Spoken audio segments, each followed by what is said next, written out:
Hello, ਅੱਜ ਆਪਾਂ electric dipole in external electric field discuss ਕਰਨਾ। ਇਹਨੂੰ ਹੋਰ ਕੀ ਕਹਿੰਦੇ ਆ? Torque on a dipole in uniform electric field. ਅੱਗੇ ਆਪਾਂ ਡਿਸਕਸ ਕਰਾਂਗੇ ਤਾਂ ਤੁਹਾਨੂੰ ਸਮਝ ਆਏਗਾ ਇਹਨੂੰ torque on a dipole in uniform electric field ਕਿਉਂ ਕਹਿੰਦੇ ਆ। ਤਾਂ ਫਸਟਲੀ ਦੇਖੋ, electric dipole in external uniform electric field ਦਾ ਮੀਨਿੰਗ ਕੀ ਆ। ਤੇ ਇਹ ਤੋਂ ਕੀ ਹੈ ਕਿ ਐਕਸਟਰਨਲੀ ਇੱਕ ਯੂਨੀਫਾਰਮ ਇਲੈਕਟ੍ਰਿਕ ਫੀਲਡ ਹੋਏਗਾ, ਉਹਦੇ ਵਿੱਚ ਇਲੈਕਟ੍ਰਿਕ ਡਾਇਪੋਲ ਰੱਖਣਾ ਤਾਂ ਕੀ ਹੁੰਦਾ ਇਹ ਡਿਸਕਸ ਕਰਨਾ। ਤੇ ਇਹਦੇ ਲਈ ਅਸੀਂ ਇਲੈਕਟ੍ਰਿਕ ਲਾਈਨਸ ਅਜ਼ਿਊਮ ਕਰ ਲਈਆਂ, ਯੂਨੀਫਾਰਮ ਇਲੈਕਟ੍ਰਿਕ ਫੀਲਡ ਜਨਰੇਟ ਕਰ ਰਹੀਆਂ, ਜੋ ਉਸ ਇਲੈਕਟ੍ਰਿਕ ਫੀਲਡ ਨੂੰ ਅਸੀਂ ਈ ਨਾਲ ਰਿਪਰੈਜ਼ੈਂਟ ਕਰਤਾ। ਉਹਦੇ ਵਿੱਚ ਇੱਕ ਡਾਇਪੋਲ ਰੱਖਤਾ, dipole carrying same charge -q एक +q चार्ज है। लेंथ ऑफ डायपोल असी 2L ले ली, ठीक है। जो आ डायपोल है ये की है, इलैक्ट्रिक फील्ड नाल एंगल थीटा बना रहा।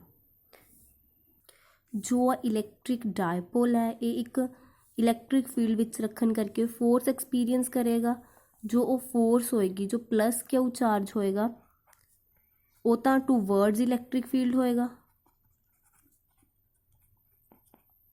जो -q चार्ज होएगा अवे फ्रॉम इलैक्ट्रिक फील्ड। हुण इत्थे की है, +q चार्ज है, इन्हें जो फोर्स एक्सपीरियंस करनी है वो इलैक्ट्रिक फील्ड की डायरेक्शन विच फील करनी है। जो -q चार्ज है इन्हें अवे फ्रॉम इलैक्ट्रिक फील्ड, ठीक है जी। असीं नेगेटिव q भी F भी लिख सकते हैं। तो जो फोर्स होएगी इसका मैगनीट्यूड किवें फाइंड आउट करना, असीं डेफिनेशन ऑफ इलैक्ट्रिक फील्ड पढ़ चुके हैं। डेफिनेशन की सीगी इलैक्ट्रिक फील्ड की कि electric field is equals to force per unit charge. तो इत्थों असीं फोर्स कट सकते हैं, F is equals to Q into E। तो इत्थे की हो जाएगी फोर्स की वैल्यू -QE, इत्थे की हो जाएगी +QE। तो असीं लिखांगे फोर्स ऑन +Q चार्ज,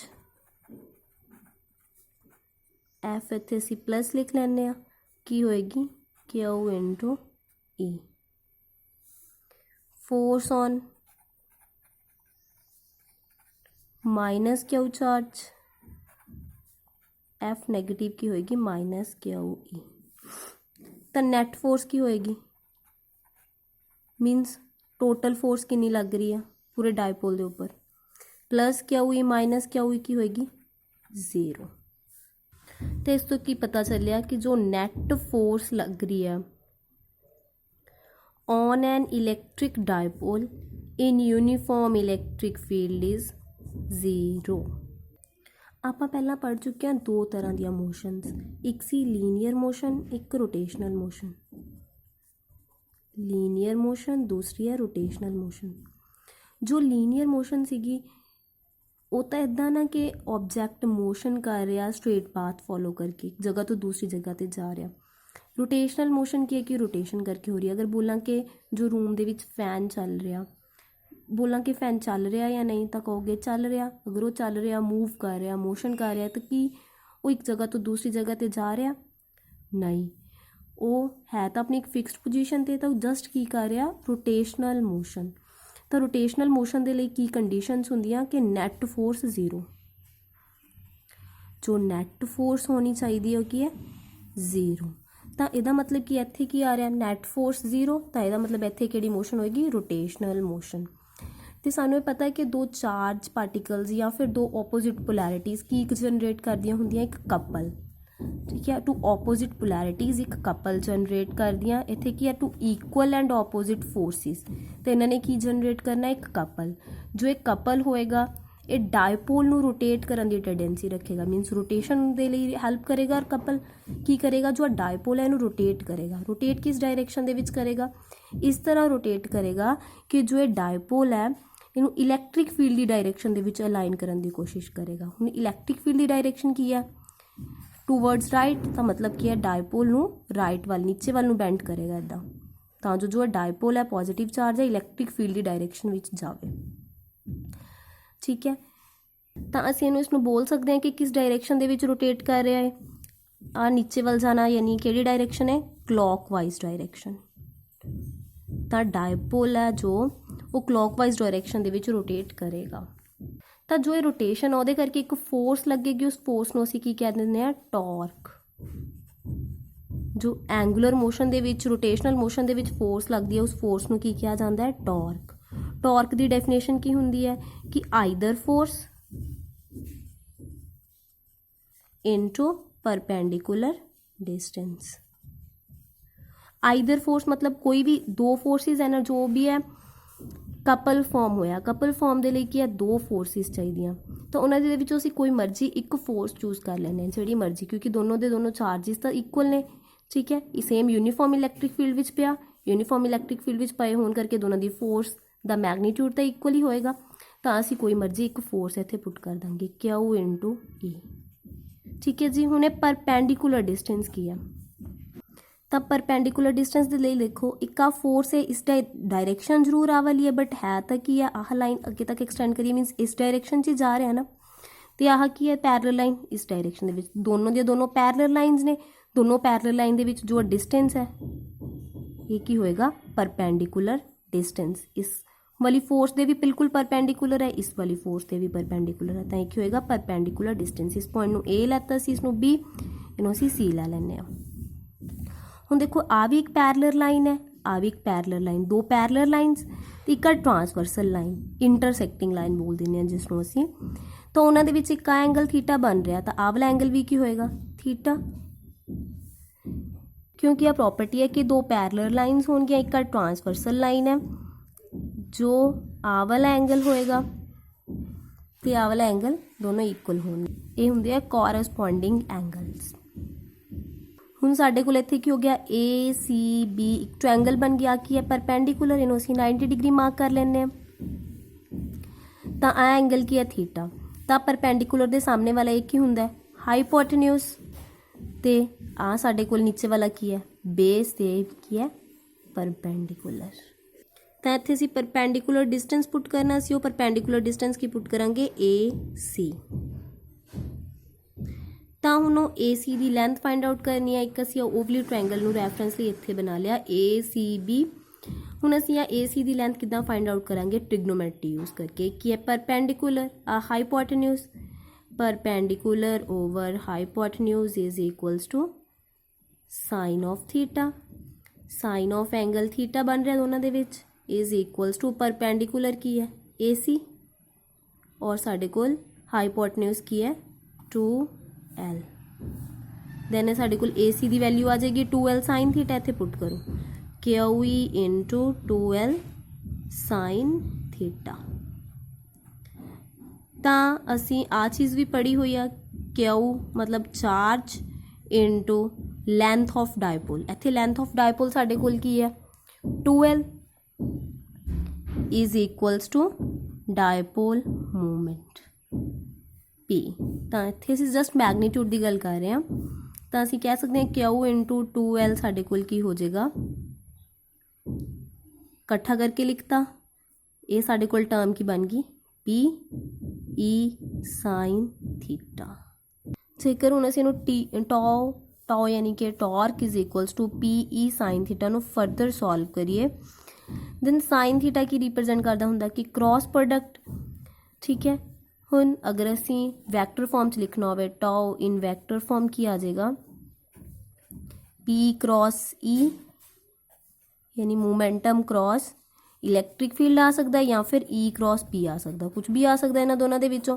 जो इन्हूं सॉल्व करोगे क्रॉस हटा के तो साइन ही लगा देना, जस्ट मैगनीट्यूड ही यूज़ करने आ, बट इत्थे की है tau is equals to P cross ही आ सकता है या E क्रॉस P आ सकता। हुण इन्हां दे विचों की आएगा ये देखना है। आपां की बोलिया सीगा कि डायपोल ने इहनूं रोटेट करना है क्लॉकवाइज डायरैक्शन दे विच, ठीक है। जो इनू क्लॉकवाइज डायरैक्शन दे विच रोटेट करना है, तो देखो किधर तो किधर वाली डायरैक्शन च जा रहा, इधरली साइड साडे कोल की आ रही है, आह डायपोल मूवमेंट की डायरैक्शन आ साडे कोल इलैक्ट्रिक फील्ड की डायरैक्शन आ। हुण जाना की है ऊपर तो नीचे वाल नूं, यानी किस तो किस वाल जा रहा, P तो E वाल, दैन इत्थे क्या आ जाएगा P टू E, आ वाली चीज़ यूज़ होएगी, मतलब फाइनल रिजल्ट क्या आएगा, tau is equals to P cross E, not this one. इसनूं समझण दे लई कि टॉर्क की डायरैक्शन किहड़ी होएगी, ਤਾਂ ਅਸੀਂ ਰਾਈਟ ਹੈਂਡ ਰੂਲ ਯੂਜ਼ ਕਰਦੇ ਹਾਂ, ਰਾਈਟ ਹੈਂਡ ਕੌਰਕ ਸਕਰੂ ਰੂਲ। ਤਾਂ ਉਹਦੇ ਲਈ ਰਾਈਟ ਹੈਂਡ ਨੂੰ ਇਸ ਤਰ੍ਹਾਂ ਬੈਂਡ ਕਰੋ, ਮਤਲਬ ਰਾਈਟ ਹੈਂਡ ਆ ਜੋ ਉਸਨੂੰ ਕਰਲ ਕਰੋ ਇਸ ਤਰ੍ਹਾਂ ਕੁਛ ਕਿ ਜੋ ਫਿੰਗਰਸ ਦੀ ਡਾਇਰੈਕਸ਼ਨ ਆ, ਜਿਸ ਡਾਇਰੈਕਸ਼ਨ 'ਚ ਫਿੰਗਰਸ ਕਰਲ ਹੋ ਰਹੀਆਂ ਉਹ ਕੀ ਹੋਣ, ਕਲੌਕਵਾਈਜ਼ ਡਾਇਰੈਕਸ਼ਨ, ਕਿਉਂਕਿ ਆਪਾਂ ਬੋਲਿਆ ਸੀਗਾ ਕਿ ਕਲੌਕਵਾਈਜ਼ ਡਾਇਰੈਕਸ਼ਨ ਰੋਟੇਟ ਕਰੇਗਾ ਇਹ। ਠੀਕ ਹੈ, ਤਾਂ ਕੁਝ ਇਸ ਤਰ੍ਹਾਂ ਹੋਏਗਾ ਕਿ ਫਿੰਗਰਸ ਕਲੌਕਵਾਈਜ਼ ਡਾਇਰੈਕਸ਼ਨ 'ਚ ਰੋਟੇਟ ਕਰ ਰਹੀਆਂ, ਤਾਂ ਥੰਬ ਕੀ ਹੈ ਟੂਵਰਡਸ ਦੀ ਪੇਪਰ ਆ ਰਿਹਾ, ਯਾਨੀ ਕਿ ਇਨਵਰਡ ਡਾਇਰੈਕਸ਼ਨ ਸ਼ੋ ਕਰੇਗਾ।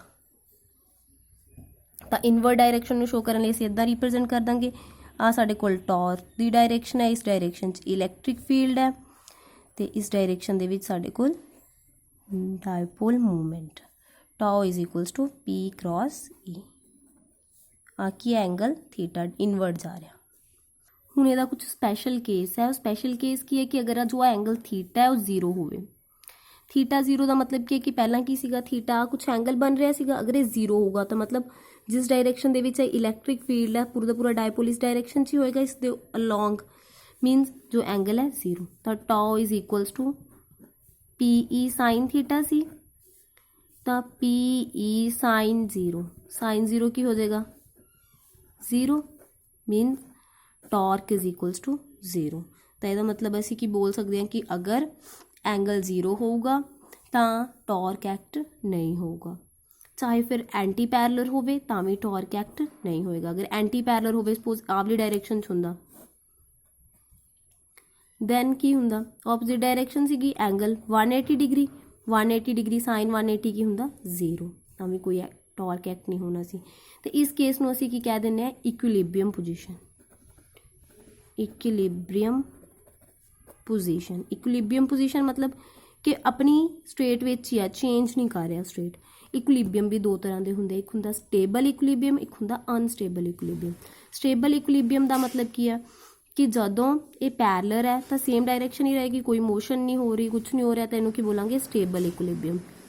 ਅਨਸਟੇਬਲ ਮਤਲਬ ਕਿ ਜਦੋਂ ਰੋਟੇਟ ਕਰਦਾ ਪਿਆ, ਮੀਨਸ ਡਾਇਪੋਲ ਇੱਦਾਂ ਹੀ ਪਿਆ ਸੀਗਾ, ਇਹਨੂੰ ਅਸੀਂ ਰੋਟੇਟ ਕਰਨਾ ਸ਼ੁਰੂ ਕੀਤਾ, ਰੋਟੇਟ ਕਰਕੇ ਇਹਦੀ ਡਾਇਰੈਕਸ਼ਨ ਚੇਂਜ ਹੋ ਗਈ, ਡਾਇਰੈਕਸ਼ਨ ਚੇਂਜ ਹੋਈ ਮੀਨਸ ਇਸ ਡਾਇਰੈਕਸ਼ਨ 'ਚ ਡਾਇਪੋਲ ਆ ਗਿਆ, ਅਤੇ ਇਹਨੂੰ ਅਸੀਂ ਬੋਲਾਂਗੇ ਅਨਸਟੇਬਲ। ਅਤੇ ਇਹਨੂੰ ਸਮਝਣ ਲਈ ਇੱਕ ਹੋਰ ਸਿੰਪਲ ਐਗਜ਼ਾਮਪਲ ਦੇ ਲਈ ਅਸੀਂ ਕੀ ਕਹਿ ਲੈਂਦੇ ਹਾਂ ਕਿ ਇੱਕ ਅਸੀਂ ਹੁੱਕ ਲਗਾਈ ਇੱਥੇ, ਜੋ ਹੁੱਕ ਉਹਦੇ ਨਾਲ ਅਸੀਂ ਇੱਕ ਰੋਡ ਸਸਪੈਂਡ ਕਰਤੀ, ਅਗਰ ਇਹਨੂੰ ਪੋਜੀਸ਼ਨ ਹਿਲਾਉਂਗੀ ਇੱਧਰ ਲੈ ਕੇ ਗਈ, ਠੀਕ ਹੈ, ਅਤੇ ਵਾਪਿਸ ਕੀ ਆਏਗਾ ਆਪਣੀ ਐਕਚੁਅਲ ਪੋਜੀਸ਼ਨ 'ਤੇ ਚਲਾ ਜਾਏਗਾ। ਜਦੋਂ ਇਹ ਆਪਣੀ ਐਕਚੁਅਲ ਪੋਜੀਸ਼ਨ 'ਤੇ ਚਲਾ ਜਾਏਗਾ ਇਹਨੂੰ ਅਸੀਂ ਬੋਲਾਂਗੇ ਸਟੇਬਲ ਇਕੁਇਲਿਬਰੀਅਮ ਪੋਜੀਸ਼ਨ। ਬਟ ਉਹੀ ਚੀਜ਼ ਅਗਰ ਇਹੀ ਵਾਲੀ ਰੋਡ ਨੂੰ ਮੈਂ ਆ ਇੱਕ ਸਰਫੇਸ ਆ, ਟੇਬਲ ਸਰਫੇਸ ਜਾਂ ਕੋਈ ਵੀ ਸਰਫੇਸ ਦੇ ਉੱਪਰ ਇੱਦਾਂ ਹੀ ਸਿੱਧੇ ਖੜੀ ਕਰਤਾ, ਮੀਨਸ ਵਰਟੀਕਲ ਪੋਜੀਸ਼ਨ 'ਚ ਰੱਖਤਾ, ਦੈਨ ਇਹਨੂੰ ਥੋੜ੍ਹਾ ਜਿਹਾ ਬੈਂਡ ਕਰਤਾ, ਇੱਥੋਂ ਥੋੜ੍ਹਾ ਜਿਹਾ ਹਿਲਾਤਾ ਇਸ ਪੋਜੀਸ਼ਨ ਤੋਂ ਥੋੜ੍ਹਾ ਇੱਥੇ, ਅਤੇ ਕੀ ਹੋਏਗਾ ਇਹ ਨੀਚੇ ਗਿਰ ਜਾਏਗੀ।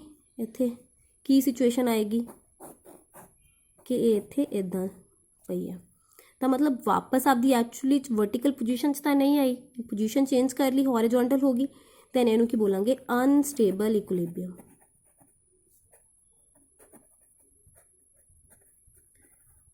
ਐਕਚੁਅਲੀ ਡਾਇਪੋਲ ਇੱਦਾਂ ਪਿਆ ਸੀਗਾ, ਇਲੈਕਟ੍ਰਿਕ ਫੀਲਡ ਵਿੱਚ ਰੱਖ ਰਹੇ ਹਾਂ, ਇਲੈਕਟ੍ਰਿਕ ਫੀਲਡ ਅਲੋਂਗ ਅ ਲਾਈਨ ਹੋਇਆ ਹੋਇਆ ਹੈ, ਇਹ ਹੈ ਸਟੇਬਲ। ਅਗਰ ਅਸੀਂ ਇਹਨੂੰ ਕਹਿ ਦਿੰਦੇ ਹਾਂ ਕਿ ਡਾਇਰੈਕਸ਼ਨ ਆਪੋਜ਼ਿਟ ਹੈ ਦੈਨ ਇਹ ਕੀ ਬਣ ਜਾਏਗਾ ਅਨਸਟੇਬਲ ਇਕੁਇਲਿਬਰੀਅਮ ਪੋਜੀਸ਼ਨ।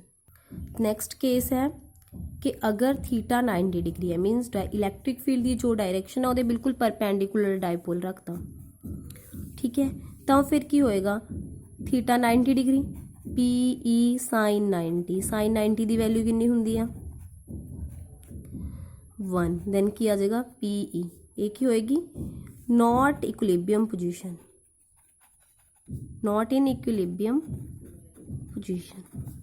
ਜਦੋਂ ਇਕੁਇਲਿਬਰੀਅਮ ਪੋਜੀਸ਼ਨ ਹੀ ਨਹੀਂ ਹੈ ਫਿਰ ਸਟੇਬਲ ਜਾਂ ਅਨਸਟੇਬਲ ਦਾ ਤਾਂ ਕੋਈ ਕੁਐਸਚਨ ਹੀ ਨਹੀਂ ਬਣਦਾ। ਫਰਸਟਲੀ ਇਹ ਦੇਖਣਾ ਕਿ ਇਕੁਇਲਿਬਰੀਅਮ ਆ ਜਾਂ ਨਹੀਂ, ਫਿਰ ਦੇਖਣਾ ਸਟੇਬਲ ਇਕੁਇਲਿਬਰੀਅਮ ਆ ਜਾਂ ਅਨਸਟੇਬਲ। ਇਕੁਇਲਿਬਰੀਅਮ ਪੋਜੀਸ਼ਨ ਕਦੋਂ ਆਏਗੀ, ਜਦੋਂ ਥੀਟਾ 0 ਹੋਏਗਾ, ਥੀਟਾ 180 ਹੋਏਗਾ। ਤਾਂ ਇਹਨਾਂ ਦੋਨਾਂ ਕੇਸਿਸ ਦੇ ਵਿੱਚ ਅਸੀਂ ਇਹ ਚੈੱਕ ਕਰਨਾ ਕਿ ਉਹ ਸਟੇਬਲ ਇਕੁਇਲਿਬਰੀਅਮ ਆ ਜਾਂ ਅਨਸਟੇਬਲ ਹੈ। ਅਗਰ 270 ਹੋਏ ਥੀਟਾ ਦੈਨ ਇਹ ਕੀ ਹੋਏਗਾ ਕੁਛ ਇਸ ਤਰ੍ਹਾਂ ਦਾ ਕੇਸ,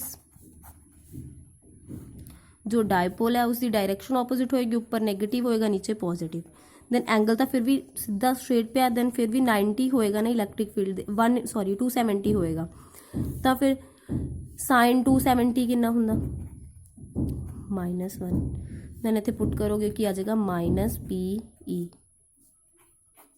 ਠੀਕ ਹੈ ਜੀ।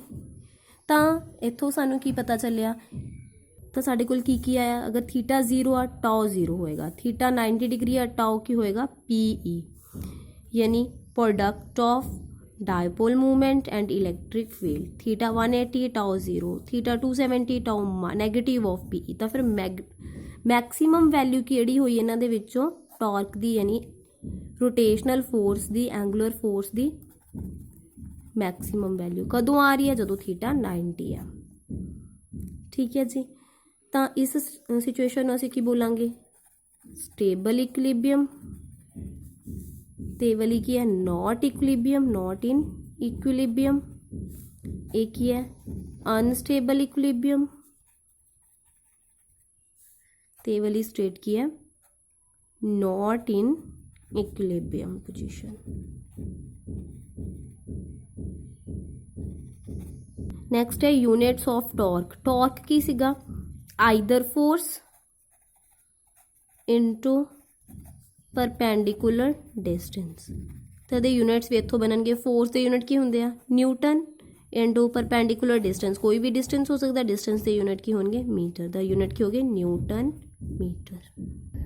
तो होर डेफिनेशन है जो डायपोल मूवमेंट की, वो की है डेफिनेशन की है कि डायपोल मूवमेंट नूं असी कह सकते हैं कि वो टॉर्क दे इक्वल है कदों, जदों इलैक्ट्रिक फील्ड यूनीफॉर्म होवे तो दी मैगनीट्यूड वैल्यू 1 होवे और थीटा की है 90। मीनस असी बोल सकते हैं कि जो डायपोल मूवमेंट है वो इलैक्ट्रिक फील्ड नाल बिल्कुल परपेंडिकुलर होवे। दैन देखो की होएगा, टॉ पी दे इक्वल आ जाएगा, E1 पुट करोगे साइन थीटा 90 पुट करोगे तो साइन 91 होंदा, then tau is equals to P आ जाएगा।